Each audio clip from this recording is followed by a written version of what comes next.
नमस्कार मित्रों, आप सभी का संस्कृत प्रिय क्लासेस में स्वागत है।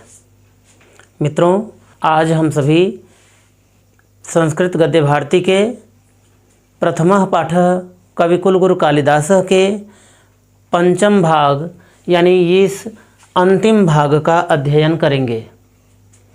आइए सीखते हैं। सबसे पहले इसका वाचन करेंगे, इसके बाद इसका हिंदी अर्थ सीखेंगे। रघुवंशे कालिदासः रघुवंशिना चित्रणं तथा करोति यथा भारतीय जनजीवनस्य उदात्त आदर्शानां सम्यक् दिग्दर्शनं भवेत्। रघुकुलजाः राजानः प्रजाक्षेमाय बलिम् आहरन् मितसंयतभाषिणस्ते सदा सत्यनिष्ठाः आसन्। यशस्कामास्ते तदर्थं प्राणान् अपि त्यक्तुं सदैवोद्यता अभवन्। केवलं सन्तत्यर्थे ते गृहमेधिनो बभूवुः। शैशवे विद्यार्जनं यौवने रञ्जनं वार्धक्ये मुक्त्यर्थं मुनिवद् आचरणं तेषां व्रतमासीत्। बालवृद्धवनितादीनां यदाचरणं कालिदासकाव्ये निरूपितं तत्सर्वथा भारतीय संस्कृतिगौरवानुरूपम् एव। आहिमवतः सिन्धुबेलां यावत् विकीर्णाः भारतगौरवगाथा कालिदासेन स्वकृतिषूपनिबद्धाः। रघुवंशे मेघे कुमारसम्भवे च भारतदेशस्य विविधभूभागानां गिरिकानन आदीनां यादृक्स्वाभाविकं मनोहारि च चित्रणं लभ्यते। स्वचक्षुषा अनवलोक्य तदसम्भवम् अस्ति। तथाविधं तस्य देशप्रेम तस्य काव्योत्कर्षं समुद्दृढयति। सन्तु तत्रानल्पाः संस्कृतकवयः, किन्तु कालिदासेन साम्यं नास्ति। साधुक्तं केनचित् कालिदासानुरागिणा। पुरा कवीनां गणना प्रसंगे कनिष्ठिकाधिष्ठित कालिदासः। पुरा कवीनां गणना प्रसंगे कनिष्ठिकाधिष्ठित कालिदासः। अद्यापि तत्तुल्यकवेर्भावाद् अनामिका सार्थवती बभूव। अद्यापि तत्तुल्यकवेर्भावाद् अनामिका सार्थवती बभूव। मित्रों, आइए इसके हिंदी अर्थ को सीखते हैं। रघुवंशे शब्द में सप्तमी विभक्ति है, तो यहाँ पर रघुवंश में यानी रघुवंश महाकाव्य में कालिदासः मीन्स कालिदास, रघुवंशी नाम यानी रघुवंशियों का, चित्रणम मीन्स चित्रण, तथा करोति, तथा मीन्स होता है उस प्रकार से, करोति मीन्स करते हैं, यथा मीन्स जैसे या जिस प्रकार से, भारतीय जनजीवनस्य उदात्त आदर्शानाम। मित्रों, यहाँ पर षष्ठी विभक्ति का प्रयोग है। षष्ठी विभक्ति बहुवचन समस्त पद में, और यहाँ पर गुण संधि का प्रयोग किया गया है।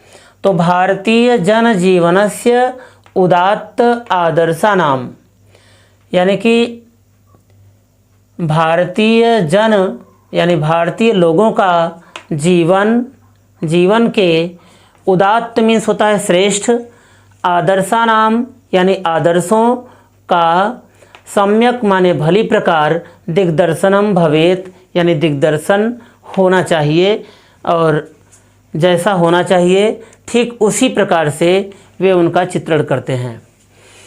तो पूरा वाक्य देखते हैं इसको।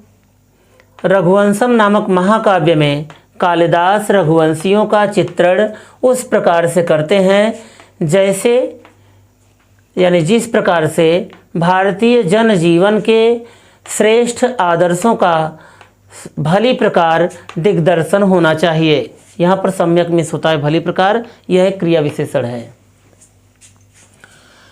रघुकुल जाह राजानः प्रजाक्षेमाय बलिम आहरन। तो रघुकुल जाह यानी कि रघुकुल में उत्पन्न राजानः मीन्स होता है सभी राजा लोग। रघुकुल में उत्पन्न सभी राजा लोग प्रजाक्षेमाय यानी कि प्रजा के हित के लिए, बलिम माने टैक्स अर्थात कर या चुंगी जिसे कहते हैं, तो बलिम मीन्स कर, आहरण मीन्स लिया करते थे या लेते थे। तो रघुकुल में उत्पन्न राजा लोग यानी रघुकुल में उत्पन्न सभी राजा लोग प्रजाक्षेमाय यानी प्रजा के हित के लिए कर लिया करते थे। मित संयत भाषिणस्ते सदा सत्यनिष्ठाः आसन। मित संयत भाषिणस्ते, ते मीन्स होता है वे सभी, मित संयत मीन्स होता है नपातुला या संयमित, अर्थात ते मीन्स वे सभी, मित संयत भाषिणः, भाषिणः मीन्स बोलने वाले यानी नपा तुला बोलने वाले या कम बोलने वाले। तो वे सभी नपा तुला या कम बोलने वाले, और सदा मीन्स होता है हमेशा, सत्यनिष्ठाः आसन। सत्यनिष्ठा मीन्स होता है सत्य में विश्वास रखने वाले, आसन मीन्स थे। तो वे सभी कम बोलने वाले और हमेशा सत्य के प्रति विश्वास रखने वाले थे। और यशः कामाः ते, ते मीन्स वे सभी, यशः मीन्स यश को, कामाः मीन्स चाहने वाले, और वे सभी यश को ही चाहने वाले। तदर्थम मीन्स होता है उसके लिए ही, प्राणान अपि त्यक्तुम सदैवोद्यता अभवन, और उसके लिए ही अपने प्राणों को भी, प्राणान मीन्स प्राणों को, अपि मीन्स भी, त्यक्तुम मीन्स छोड़ने के लिए, सदैव मीन्स हमेशा, उद्यताः अभवन यानी सदैव मीन्स हमेशा, उद्यता मीन्स तैयार रहने वाले, अभवन मीन्स हुए। तो वे सभी यश को चाहने वाले और उसके लिए ही अपने प्राणों को भी छोड़ने के लिए हमेशा तैयार रहने वाले हुए यानी होते थे। वे सभी यश को चाहने वाले और उसके लिए ही प्राणों को छोड़ने वाले तथा हमेशा अपने प्राणों को त्यागने के लिए, अब हमेशा अपने प्राणों को छोड़ने के लिए तत्पर रहते थे यानी तैयार रहते थे।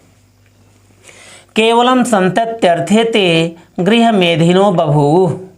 ते मीन्स वे सभी, ते मीन्स वे सभी यानी रघुवंशी लोग।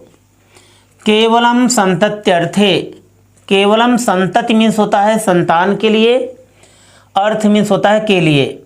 तो केवल वे सभी केवल संतति अर्थ में यानी संतान के लिए ही, यहाँ पर संतत्यर्थे में यड़ संधि हो गया है, संतति धन अर्थे यानी संतान के लिए ही। वे सभी, ते मीन्स वे सभी, गृह मेधिनः बभूवुः यानी गृहस्थ धर्म को धारण करने वाले हुए। शैशवे विद्यार्जनम यौवने रंजनम वार्धक्ये मुक्त्यर्थम मुनिवद आचरणम तेषां व्रतम आसीत्। शैशवे यानी बचपन में यानी शैशवावस्था में अर्थात बचपन में, विद्यार्जनम यानी विद्या को प्राप्त करना, यौवनम मीन्स होता है युवावस्था में, रंजनम मीन्स होता है मनोरंजन करना। तो यहाँ पर सप्तमी विभक्ति एक वचन है और यहाँ पर भी सप्तमी विभक्ति एक वचन, जिसका अर्थ होता है में। तो शैशवे यानी कि शैशवावस्था में अर्थात बचपन में, विद्यार्जनम विद्या प्राप्त करना, और यौवने यानी युवावस्था में, रंजनम मीन्स होता है मनोरंजन प्राप्त करना, वार्धक्य यानी वृद्धावस्था में इसमें भी सप्तमी विभक्ति लगी है। तो वार्धक्य मीन्स होता है वृद्धावस्था में, मुक्त्यर्थम मुक्ति के लिए, यहाँ पर यड़ संधि का प्रयोग है। मुक्ति ऐसे हो गया है कि मुक्ति धन अर्थम, तो यहाँ पर ई के आगे जब कोई भी असमान अक्षर आया तो ई का यह हो गया है बराबर मुक्त्यर्थम, ये हो गया है। तो वे सभी शैशवावस्था में यानी बचपन में विद्या को प्राप्त करना, युवावस्था में मनोरंजन करना और वृद्धावस्था में मुक्ति के लिए मुनिवत आचरणम, मुनियों के समान आचरण करना, तेसाम यानी उन सभी रघुवंशियों का व्रतम आसीत यानी व्रत था।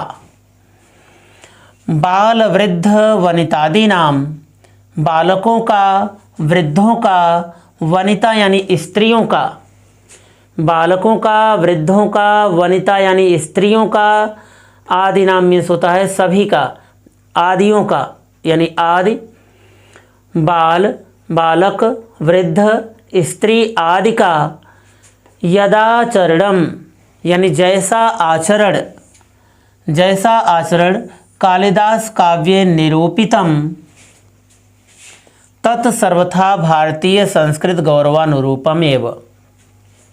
तो बालक, वृद्ध, स्त्री आदि का जैसा आचरण कालिदास मीन्स होता है कालिदास, काव्य मीन्स काव्य में, इसमें सप्तमी विभक्ति है, और निरूपितम यानी योजनाबद्ध किया है, तत्सर्वथा यानी वह सब कुछ, तत् मीन्स वह, सर्वथा मीन्स सब प्रकार से, भारतीय संस्कृति गौरवानुरूपम एव।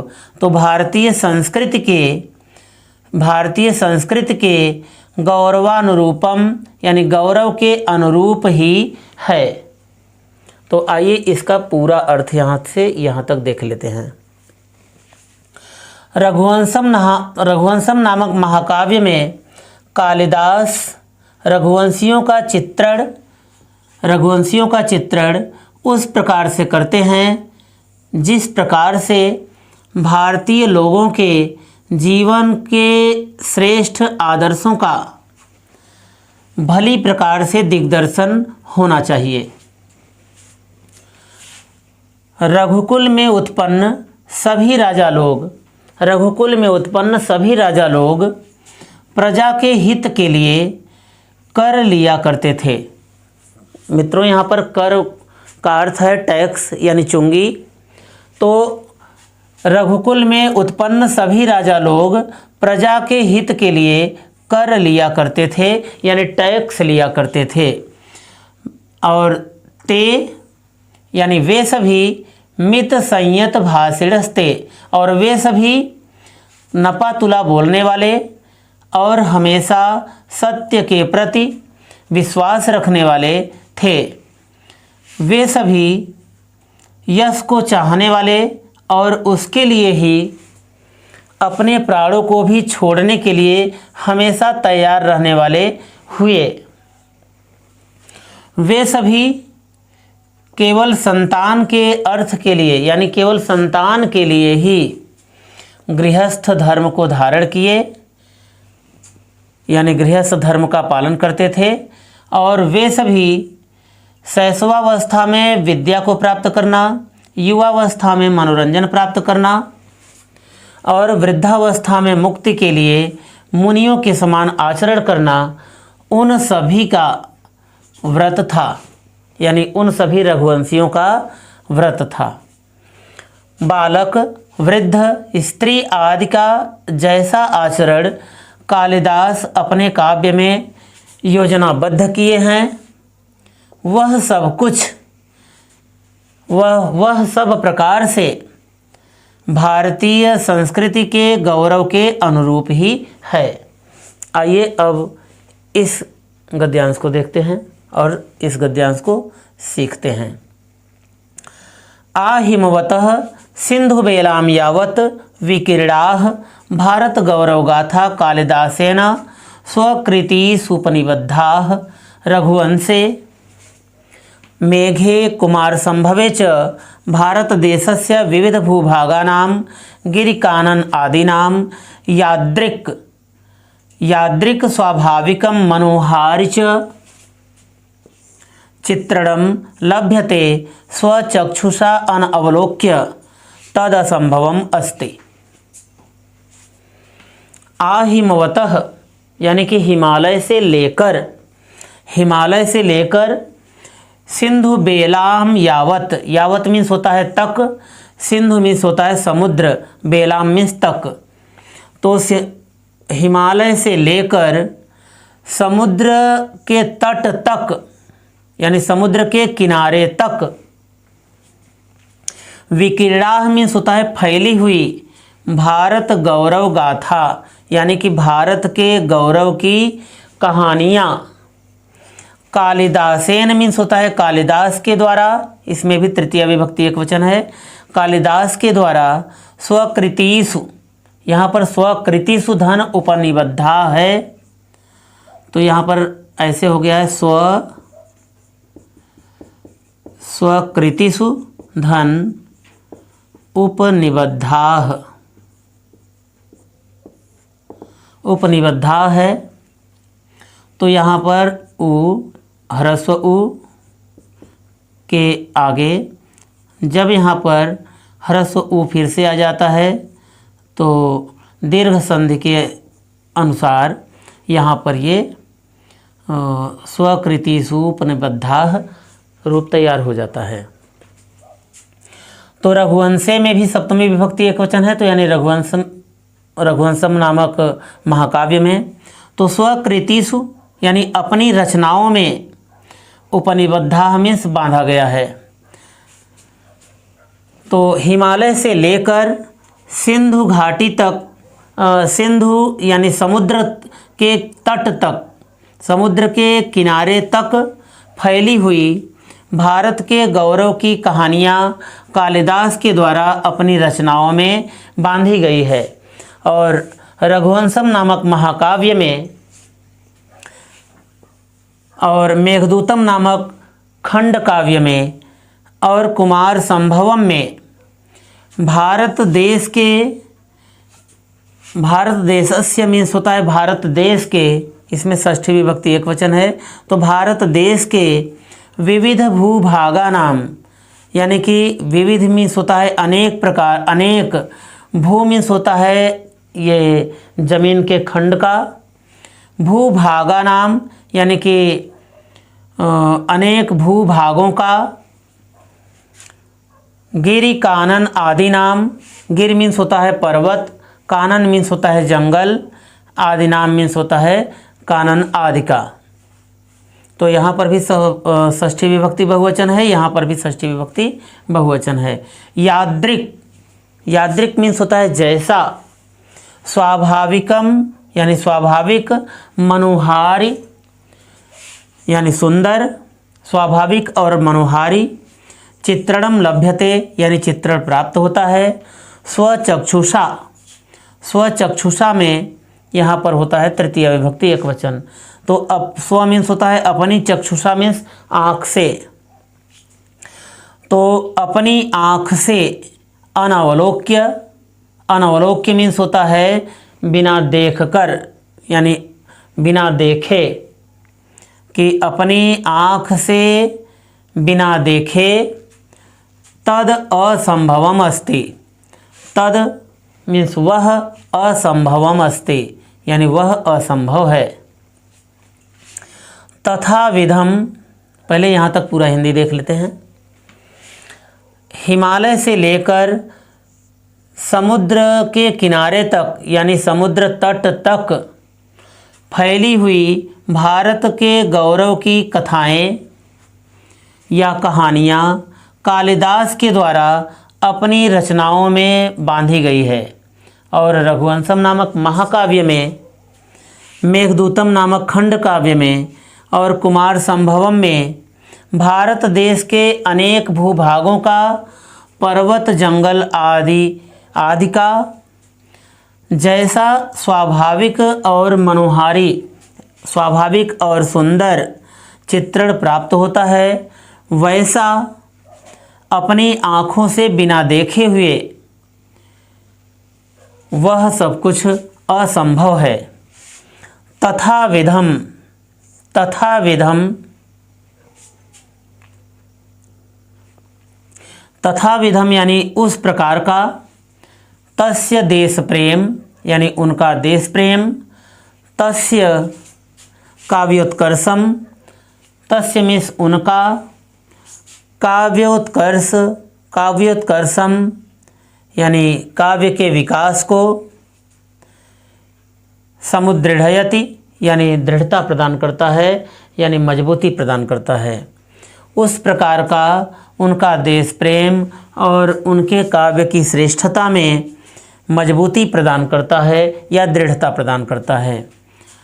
संतु तत्रानल्पाः संस्कृत कवयः किंतु कालिदासेन साम्यम नास्ति।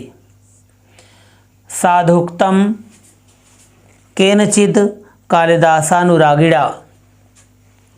संत मीन्स हों यानी बहुत से हों, तत्र मीन्स वहाँ पर, अनल्पाह, अनल्पाह मीन्स होता है बहुत से, संस्कृत कवयः यानी कि संस्कृत के कवि, वहाँ पर संस्कृत के कवि अधिक हैं, अधिक हों, किंतु यानी परंतु, कालिदासेन यानी कि कालिदास से साम्यम नास्ति, किसी की भी समानता नहीं हो सकती है। साम्यम में समानता, नास्ति मीन्स नहीं है। साधुक्तम यहाँ पर भी हो गया है साधु धन उक्तम, तो यहाँ पर उ के आगे जब यहाँ उ आया यानी ह्रस्व उ के आगे जब ह्रस्व उ आया तो दीर्घ संधि के अनुसार यहाँ पर साधुक्तम ये बन गया है, ये शब्द तैयार हो गया साधुक्तम दीर्घ संधि के अनुसार। तो वहाँ पर बहुत से संस्कृत के कवि हैं किंतु कालिदास से समानता नहीं है। किसी सज्जन ने ठीक ही कहा है, केनचित मीन्स किसी, कालिदास अनुरागिणा यानी कालिदास के प्रेमी ने, प्रेमी के द्वारा, साधुक्तम यानी ठीक ही कहा गया है कि पुरा कवीनां गणना प्रसंगे कनिष्ठिकाधिष्ठित कालिदासः अद्यापि तत्तुल्य कवेर्भावाद् अनामिका सार्थवती बभूव। तो पूरा कवि नाम, पूरा मीन्स प्राचीन काल के, कवि नाम मीन्स कवियों के, गणना प्रसंगे यानी गणना के प्रसंग में, प्राचीन काल के कवियों के गणना के प्रसंग में कालिदासः यानी कालिदास जी को कनिष्ठिका अधिष्ठित, कनिष्ठिका मीन्स होता है मित्रों ये अपने हाथ की सबसे छोटी अंगुली, अपने हाथ की सबसे छोटी अंगुली, और इस कनिष्ठिका पर कालिदास का नाम रखा गया, अर्थात सबसे पहली अंगुली पर। जब हम कभी भी कुछ भी गिनती करते हैं तो सबसे पहले इसी अंगुली पर गिनती करते हैं, जैसे 1 2 3 4 5 इस तरह से। तो इस कनिष्ठिका को सबसे पहली अंगुली गिना गया। तो प्राचीन काल के कवियों के गणना के प्रसंग में कनिष्ठिका अंगुली पर रखा गया कालिदास जी को, ऐसा इसका शाब्दिक अर्थ होगा। तो प्राचीन काल में कवियों की गणना के प्रसंग में कालिदास को कनिष्ठिका अंगुली पर रखा गया। अद्यापि यहाँ पर भी अद्य धन अपि, यहाँ पर अधन अ बराबर ये आ हो गया है, ये आपका दीर्घ संधि के अनुसार यह भी अद्यापि बन गया है। तो तत्तुल्य, अद्याप मीन्स होता है आज भी, तत्तुल्य यानी उनके समान, कवेह अभावाद तत्तुल्य यानी उनके समान, कवेह माने कवि के, अभावात यानी अभाव से, अनामिका यानी यहाँ पर जब ऐसे लिखेंगे अभावात तो ये अभावात ऐसे हो गया, धन अनामिका तो यहाँ पर ये आधा त का आधा द हो गया है, यानी तकार का दकार हो गया है। तो यहाँ पर जस्त संधि के अनुसार हो गया है, अपने ही वर्ग का तीसरा वर्ण हो गया है, क्योंकि इसके सामने यहाँ पर स्वर आ गया है।